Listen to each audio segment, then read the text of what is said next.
Welcome to a special edition of Art to Life Books. In tonight's show, we speak to Carys Bray about her faith, her writing, and being nominated for a Costa Book Award. Later in the show, we meet Feeny, who is reading an extract from her book, That Summer in Ischia. Carys Bray was raised in a devout Mormon family. In her early 30s, she replaced religion with writing. Her first novel, A Song for Izzy Bradley, is about the catastrophic loss of a family member. We spoke to her at her home in Southport. Yes, I am really excited about it. The Costa First Novel Award category has 4 shortlisted novels by first-time novelists, and I'm one of them, and it's really, really exciting. And when is the award announced? Early in January. So I got the other books for my birthday from my husband, so I'm going to read them and scare myself about the competition, probably. You were raised in a devout Mormon family. In your 30s, you left and discovered writing. What led you to detach yourself from the church? I think I just, over time, decided that I wanted a different kind of life for my children. I think I wanted them to be able to have more choices, and just to be able to explore what it meant to be themselves in a sort of slightly freer way. I think I realised that I just wasn't happy or comfortable being as strict a parent as I had been when I first had them, and so it was nice in a way to sort of let go of that and just let them decide what they wanted to do and who they wanted to be. I think in Mormonism in particular, there's a big, sort of very long and important history of Stoicism, particularly because of the Mormon pioneers in America who trekked across America to Utah to settle there during a time when they were facing persecution. And there are these stories of pioneer women carrying on in the face of adversity are sort of repeated and repeated, and we sort of all, growing up, became very familiar with this idea that you do carry on, that's what you do. And there's even a hymn which is called Carry On, and the chorus goes, carry on, carry on, carry on. So there is that feeling that you carry on because it's part of your heritage and because it's important for you to carry on. But I think some people will take that to heart in a really sort of big way, and other people won't. And I think there's also that idea of mourning with those that mourn and comforting those that stand in need of comfort. So I think it all depends on individuals, and in the novel, different characters respond in different ways. So some of them do feel sort of haunted by that history of Stoicism and feel that they have to sort of pretend to be okay, and others don't. Others are able to grieve in a more authentic way. It's probably like that in real life. Different people respond in different ways. It depends on the individual. So in the novel, the dad of the family is very aware that he feels that he has to set an example. He feels that he has to behave in a particular way because people are looking to him as the sort of religious leader of the community. And so for him, he is shutting things down, he is keeping things inside. But other characters don't. So again, I think it's an individual thing. I think Ian is that way, and I think he's that way because he is the leader of the religious community, and he's very much aware that he should be setting an example, and that's part of why he wants people to see that he's coping well, that he's sort of living out this experience in a way that's sort of exemplary. And also I think sometimes there's a pressure that doubt is synonymized with sin. So, if you're seen to be doubting, then you're doing something wrong.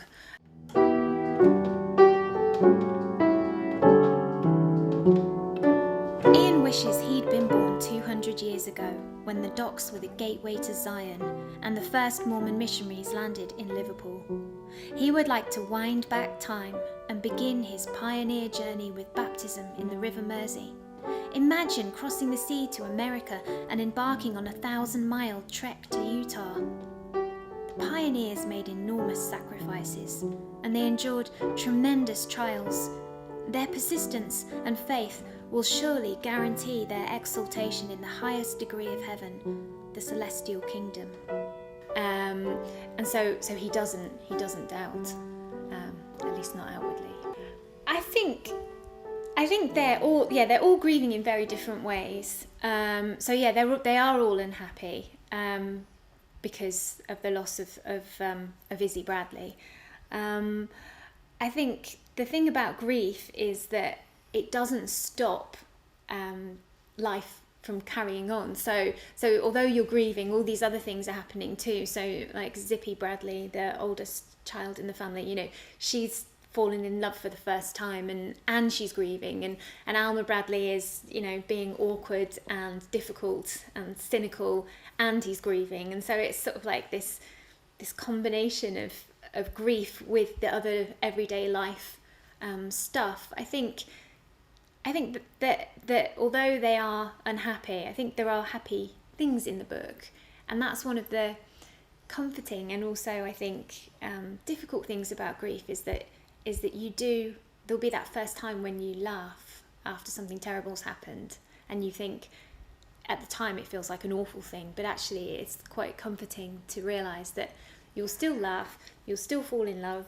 you'll still be you, and you'll also have this. So I think there is a sense that it's building towards some sort of catastrophe, but there's also a sense that it's just real life, and it's, you know, it's just carrying on. I was always wanted to do it like that. There were a number of reasons. One, I read a book called The Lonely Polygamist by Brady Udall, which is a brilliant book, and that's the way that's structured. And then two, I think, because I was writing about a family that were Mormons, I wanted to make sure that there wasn't just a sort of single narrative. There wasn't a single view of what it's like to be a Mormon. So I wanted there to be, you know, a sort of very devout Mormon and a less devout Mormon, and then the cynical teenage son who doesn't believe. And so I wanted to get all of those perspectives to try and give it sort of rounded feel that, you know, this is a community, these are the different kinds of people who you will have. And also because before I wrote the novel, I used to write short stories, and for me it was helpful to sort of see each chapter as a separate entity. Do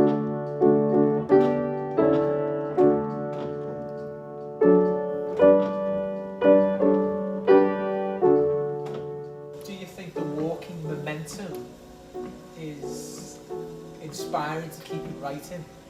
That momentum is propelling you to continue to write? I think it's quite helpful actually, because sometimes when you're sitting down and you get stuck, if you go for a walk, then it seems to get things moving again. So you can sort of bypass that sitting down, getting stuck bit, you know, and go for the walk while you're actually typing. So.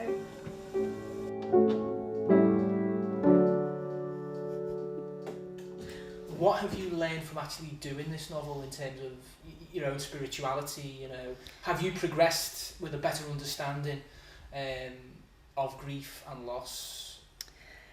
Do you know, I don't think anyone has ever asked me before what I've learned from writing the novel, sort of philosophically or spiritually. I don't know. I suppose I feel empathy for anyone who's in that situation where they've lost somebody and they're trying to make sense of it.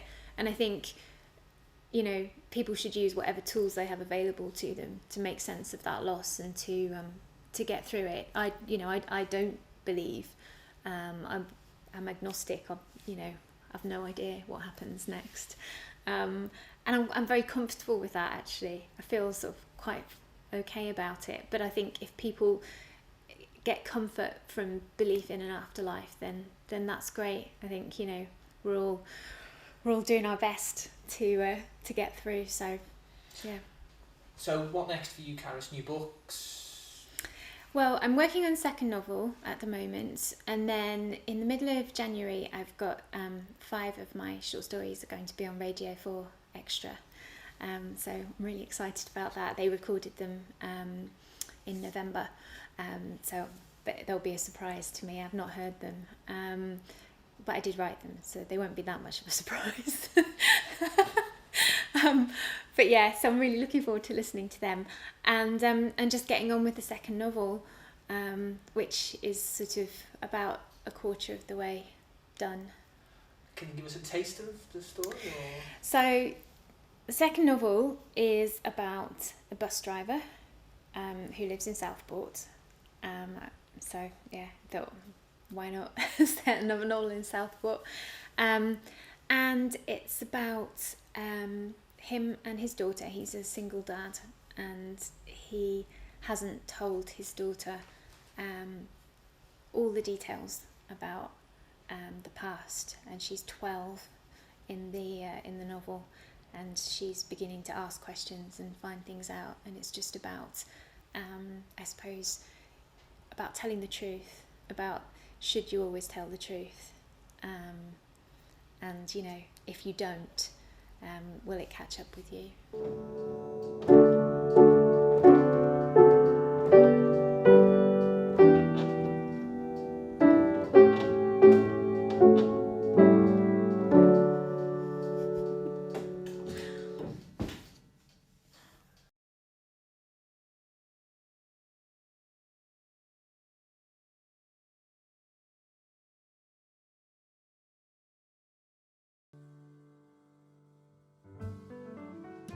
Penny Feeny's first novel, That Summer in Ischia, was a bestseller in 2011.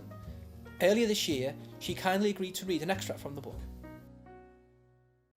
Hello, I'm Penny Feeny. I'm a writer living in Liverpool. I've written many short stories over the years, and now I write novels. I've just finished my third, but today in the writer's room I'm going to read a chapter from my first novel, That Summer in Ischia, which is set partly in Italy and partly on Merseyside.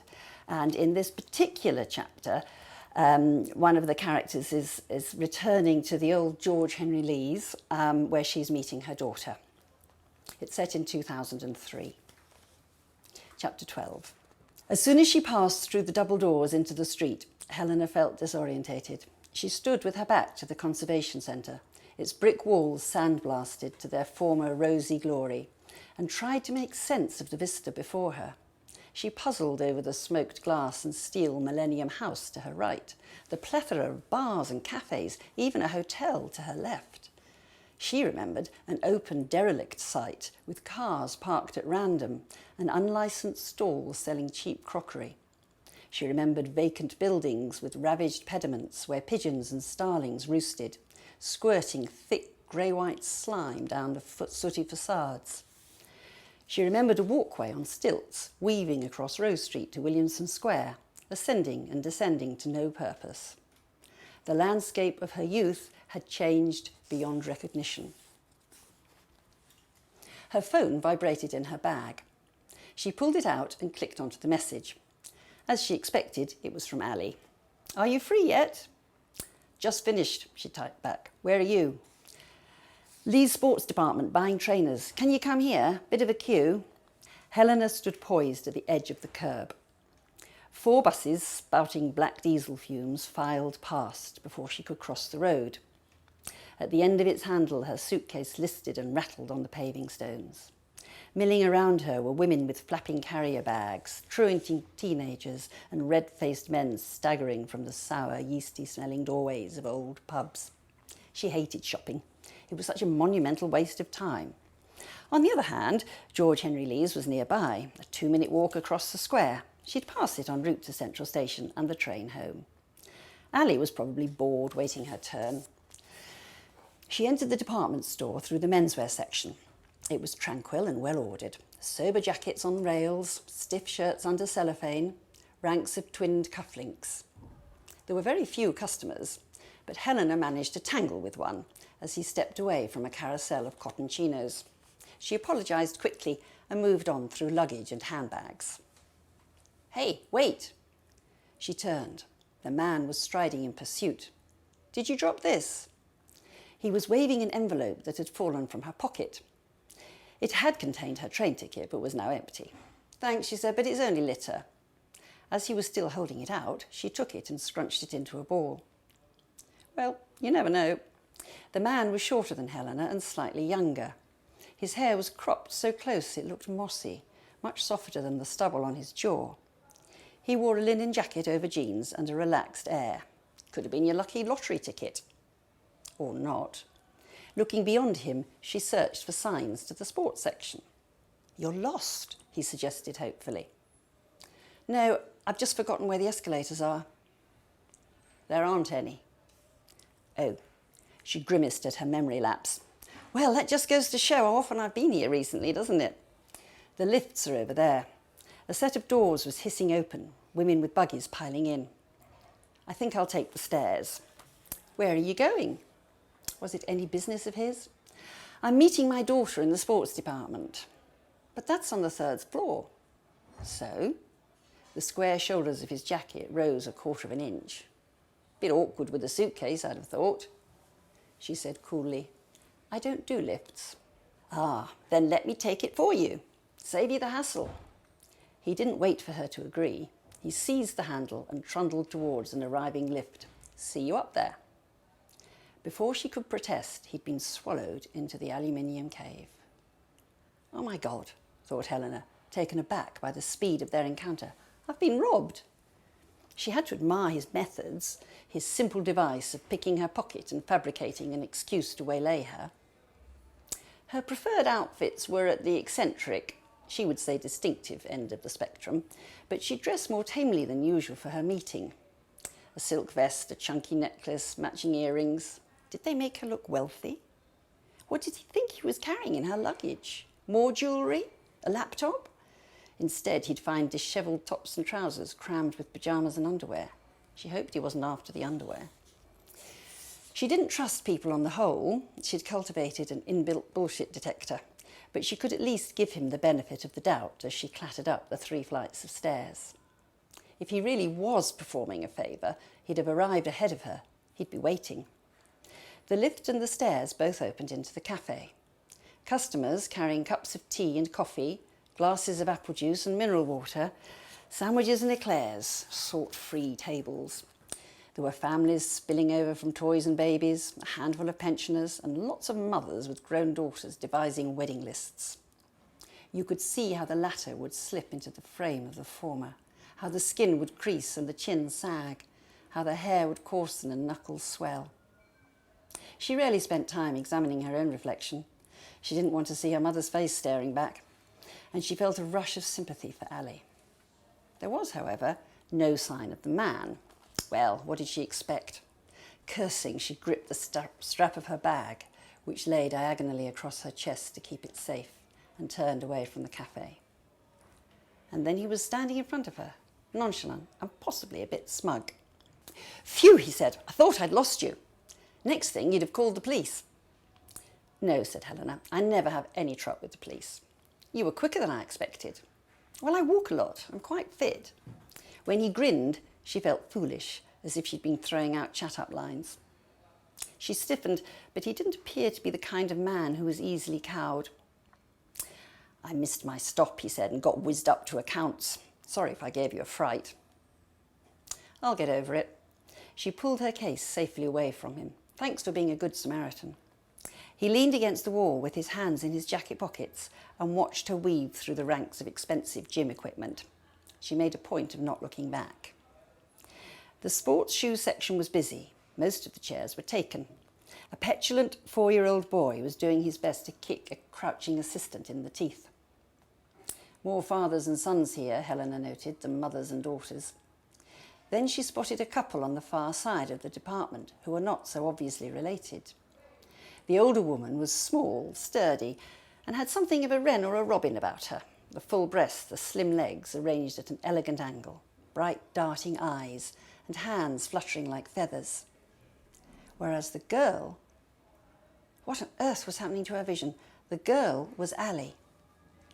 Ali was wearing an outfit that wasn't her usual style or colour. She favoured dark, sludgy hues and rarely wore white. But this was an ivory dress that floated below her knees, that turned the tomboy into a picture book princess. Her hair was French braided too, something she couldn't have done herself. No wonder she hadn't recognised her. This was a changed, more feminine Ali, a newly single, proud house owner, not the grungy, black-clad drummer pale from nocturnal living. As she was about to hail her, Ali turned to the woman beside her. The woman, perhaps responsible for this astonishing makeover, was extending one of her twirling hands in a gesture Helena found vaguely familiar. The vagueness lasted all of 3 seconds. It was followed by a sensation of chilling clarity. Liddy.